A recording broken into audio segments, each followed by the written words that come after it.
రాష్ట్రంలో కుమ్మక్కు రాజకీయాలు నడుస్తున్నాయని ఏపీ కాంగ్రెస్ చీఫ్ వైఎస్ షర్మిల అన్నారు. పాలకపక్షం, ప్రతిపక్షం భాజపాతో ములాఖత్ అయ్యాయని ఆరోపించారు. భాజపాతో వైకాపా కంటికి కనిపించని పొత్తు పెట్టుకుందన్నారు. రాష్ట్రానికి ప్రత్యేక హోదాపై ప్రతిపక్ష నేతగా ఉన్నప్పుడు జగన్ మాట్లాడారు. అధికారంలోకి వచ్చాక దానిపై పోరాటమే లేదు. విశాఖకు ఏం చేశారు? రైల్వే జోన్ కూడా ఇవ్వలేదు. గంగవరం పోర్టులో రాష్ట్ర వాటాను అప్పనంగా ఇచ్చేశారు. విశాఖ ఉక్కు కర్మాగారానికి తూట్లు పొడుస్తున్నారు. స్టీల్ ప్లాంట్ను కేంద్ర రాష్ట్ర ప్రభుత్వాలు కలిసి నిర్వీర్యం చేశాయన్నారు. ఇప్పుడున్న ప్రభుత్వం పోవాలి, కాంగ్రెస్ రావాలి అని పిలుపునిచ్చారు.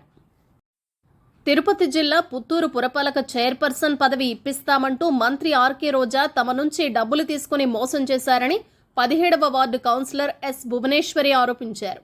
తిరుపతిలో మంగళవారం ఆమె విలేకరులతో మాట్లాడారు. స్థానిక సంస్థల ఎన్నికల్లో వైకాపా తరపున ఏకగ్రీవంగా తాను ఎన్నిక కావడంతో చైర్పర్సన్ పదవి తనకే ఇస్తానని మంత్రి ఆర్కే రోజా చెప్పారని పేర్కొన్నారు.